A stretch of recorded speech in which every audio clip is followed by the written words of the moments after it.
Hey there, creepy peeps. I'm Vicky and welcome back to my channel. If you're new here, I talk about horror movies, spooky things all year round. So if you also like to talk about horror and spooky things all year round, you should subscribe. So I kind of unintentionally made this a spooky season of firsts. I recently watched and reviewed every single movie in the VHS franchise for the first time. And now we have Hell House LLC. Now for this franchise, I had seen the first one before, so it wasn't completely new, but I hadn't seen any of the sequels. And then of course, like VHS, we have a new installment coming out this month. Because I just felt like loading up my watch list this October, I figured with the new Hell House LLC movie coming out at the end of this month, just a couple of days now when this video goes up, I should watch the sequels, and I'm gonna review them all for you and of course rank them at the end.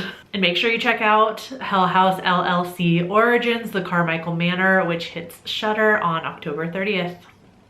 And I'm sure it will say it in the title, but just to be clear, my thoughts on the new Hell House LLC movie will of course be spoiler free. So the franchise as a whole is a found footage mockumentary series that centers around the Abaddon Hotel, which is an old building with a history of cult activity, devil worship, and potential gates to hell being opened. So we start the franchise with Hell House LLC, which follows a group of friends who run an annual haunted house attraction. They end up using the Abaddon Hotel as their setting, but as they set up the haunt, strange things start happening. So this movie opens with news footage, kind of leaning into that mockumentary style of an event that we know is going to happen at the end of the film. It's opening night for Hell House and something really bad has happened at the haunt. Almost all the staff is dead and a number of guests have been injured and some even killed as well. I love this setup for the story because then it of course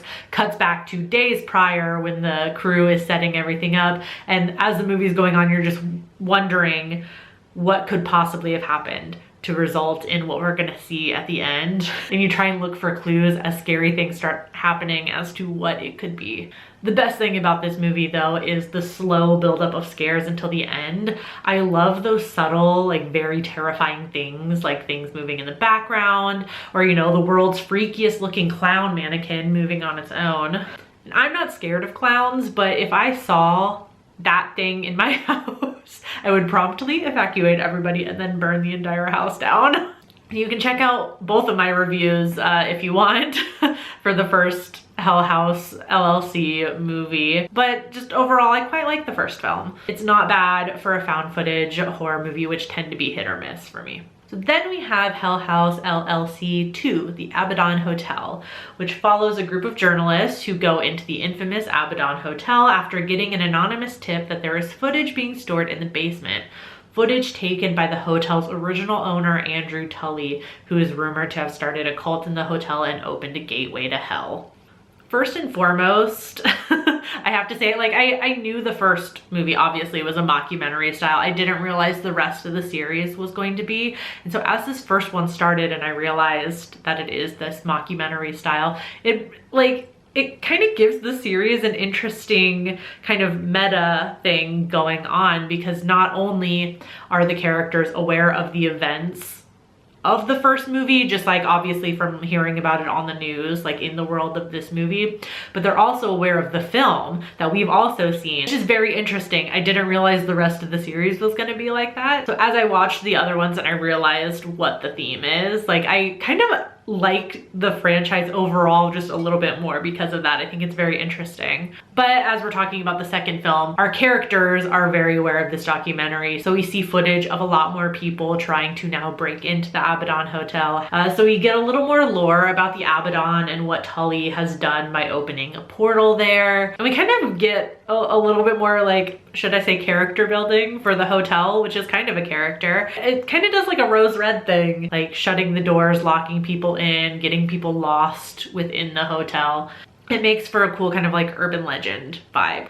I will say though, when it comes to the second film, I cared a lot less about the storyline here and the characters as well. Mostly for the film, I was just questioning the motivations of the main cast. Like, I get wanting to go in and get the supposed footage that Tully took, but even when they do find it, we don't even get to see it. Like, you would think we were kind of building up to that. I don't know if maybe they intended that as maybe a potential spin-off for this franchise, I'm not sure. Plus, the whole group knows exactly how dangerous it would be to go into the hotel based on the events of the first film, a documentary that they have all seen. And it just kind of sets them up as dumb characters who, like, as an audience, like, you kind of want them to get their comeuppance now because we feel like they're making bad decisions. So while the subtle scares were there that I really enjoyed, I think just overall I was less interested in this one. So then following that, we have Hell House LLC 3, The Lake of Fire. In this third installment, an entrepreneur has bought the Abaddon to use as the venue for his interactive theater show called Insomnia. A journalist covers the behind the scenes for the show, given the hotel's notorious history. And then, as you can imagine, things get scary. Honestly, I liked this one. Looking at the ratings online, it seems to be the lowest rated one so far, but I liked the kind of return to what was going on in the first movie. So we have somebody who wants to use the hotel for a haunted venue of sorts, given the hotel's history. So there's that kind of like evil of capitalism, exploitive nature to it, which I just find compelling. Not to mention that the set design of Insomnia, like as a haunted attraction compared to Hell House within the movies, is so much better. I'm just saying, like, you watch that first movie again, like, those kids, like in the first movie, barely had any actors and pretty much just put mannequins everywhere. Insomnia was creative. I liked the design of the various spaces, and as soon as I saw them, I just began imagining the scary things that were about to start happening in those spaces. Plus the theater production they're kind of putting on is Faust, so there's that whole theme of like heaven versus hell. I felt it was very fitting for the setting of Abaddon. And then when it comes to the characters in this one, I feel like we got a lot more realistic approaches to the Abaddon Hotel, which everybody is aware of, as we know. Established in the movie that the cast and crew of Insomnia have to do like a buddy system around the hotel. None of them stay there after they wrap for the day. So nobody's staying overnight. Nobody's going in there by themselves. It just makes it scarier for me and more realistic when you see the characters like having like a natural response that we would have if we were in that situation. At the very least, they like acknowledge the dangers of this hotel instead of just like blindly charging in there acting like they're gonna be fine if they go in there and try and film anything. And the third film manages somehow to upstage the iconic clown mannequin scares from the previous two films. Honestly, that scene where the actor goes down to the basement on a dare, I was hiding behind my hands and like shrinking into my blanket that whole time. It was so fucking scary. The ending of the movie is a little cheeseballs, I'm not gonna lie. And it presents an interesting dilemma, perhaps, given how this movie ends versus how the latest installment that comes out on the 30th ends. Obviously, I'm not going to spoil that. I'm not going to tell you anything. But just maybe something to consider if any of you were going to watch it when it comes out, and then maybe like come back and let me know what you thought if you remember. That leads me to the final installment so far in this franchise, which is Hell House LLC Origins, The Carmichael Manor. This story follows a group of internet sleuths who travel to the remote Carmichael Manor. Located deep in the woods of Rockland County, New York, the estate is the site of the infamous 1989 Carmichael family murders that have gone unsolved to this day. What they discover are secrets that have been hidden away for decades and a terror that has been lurking in the shadows long before Hell House. So despite the title kind of hinting that this possibly could be a type of prequel, the creator of this franchise and the director of all of the Hell House LLC films so far, Stephen Cognetti, says, "This is not a part 4 or a prequel. In making the Carmichael Manor, I wanted to create an original story within the Hell House LLC universe, yet set it in the present day instead of making a precursor to the original trilogy. As a filmmaker, the Carmichael Manor allowed me to explore some of the themes and origins from the hotel's mythology while introducing new characters and mysteries surrounding the events that took place in 1989 in a standalone origin story, one of several I hope to create." I think that's important context going in because the events of Carmichael Manor get a little confusing, at least to me, like as the film goes on, when it comes to how certain things end up tying back to the Abaddon Hotel, which you may remember the end of the third film. This is not a spoiler for the fourth one. At the end of the third film, the hotel is burned down and the portal is closed, or at least that's what we're led to believe. But I did like the introduction of a new story and a new setting, especially with this whole idea of like this internet sleuth trying to solve this cold case, because now in the age of the internet and social media, there are so many YouTube channels dedicated to like exploring haunted places and ghost hunting, urban legends, cryptids, and they're extremely popular. I felt this was a very realistic setup for a movie. And as I just said, I also really liked the setting, the change of setting from the Abaddon Hotel. It was refreshing and it kind of throws you off your game because the past 3 movies we've been in a very familiar place.